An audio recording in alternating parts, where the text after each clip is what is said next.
So how did the US fare? Well, it's a difficult assessment, and there are three reasons for that. Number one, of course, is Donald Trump and his incessant statements about playing peacemaker. Hey everyone, welcome back to the channel. Today, we've got something explosive. A story that's stirring controversy across India, Pakistan, and the United States. Donald Trump, yes, the former US president and now a key 2024 figure, just dropped a bombshell. He claims he personally brokered the latest ceasefire between India and Pakistan, and he says he used tariffs and trade pressure as a bargaining chip to get the deal done. Let that sink in. Because while Indian media, especially the ultra-nationalist Godi media, has spent months celebrating a so-called victory, claiming Pakistan was humiliated and forced to retreat, Trump's version, it flips that entire narrative upside down. So, who's telling the truth? Let's rewind a bit. When India launched what it called a surgical strike or precision retaliation, the Indian media went into overdrive, claiming total victory, portraying Pakistan as scared, and boasting about military might. But behind the scenes,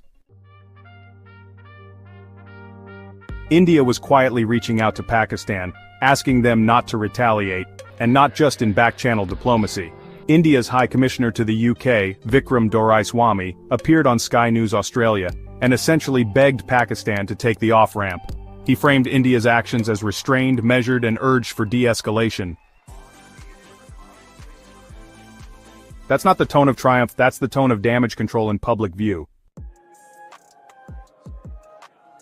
Then came Trump's statement, and the Indian media meltdown. By the way, I don't want to say I did, but I sure as hell helped settle the problem between Pakistan and India last week, which was getting more and more hostile. And all of a sudden you'll start seeing missiles of a different type. And we got it settled. I hope I don't walk out of here and 2 days later find out that it's not settled, but I think it is settled. And we talked to them about trade. Let's do trade instead of do war. And Pakistan was very happy with that, and India was very happy with that, and I think they're on the way. You know, they have been fighting for about 1,000 years, in all fairness. So I said, you know, I could settle that up. I could settle anything. Let me settle it up. Let's get them all together. How long have you been fighting? About 1,000 years. Oh, that's a lot. I'm not sure about that. I'm not sure about settling. That's a tough one. They've been fighting for a long time. But we got that settled. Boy, everybody was very happy, I'll tell you. That looked like it was really going to be escalating out of control, but... Now, let's be clear. Trump wasn't talking about resolving the Kashmir dispute permanently. He was clearly referring to the immediate escalation, the growing missile exchanges that had the region on the brink of disaster. That's what he claimed to have settled. But that didn't stop Palki Sharma, one of the most recognizable faces of Godi media, from going on air and absolutely fuming. The amount of ignorance out there. Like we've said before, the Kashmir issue is not thousands of years old. It dates back to 1947. Also, what's this obsession with trade? Kashmir is a deeply emotional issue for India and Pakistan. You think they would settle it over trade?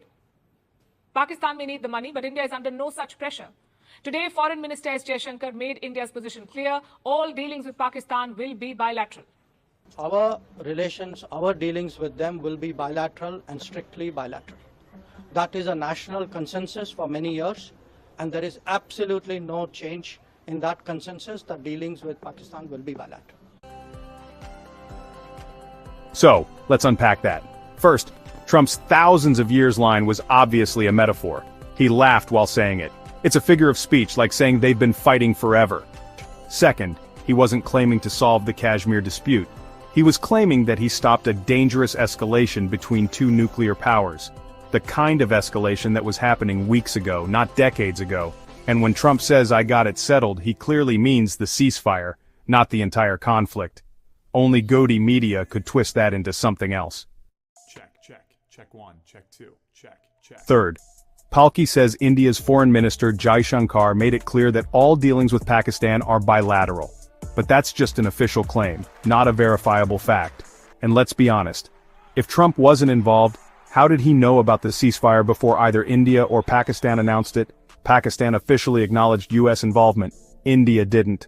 And Jaishankar, he has a reputation for dodging questions and spinning vague statements. His word alone doesn't cut it.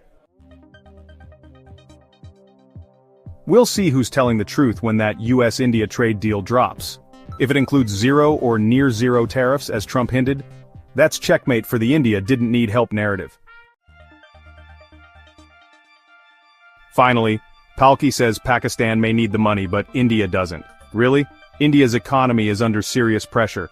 It's lodged multiple WTO complaints over unfair US tariffs.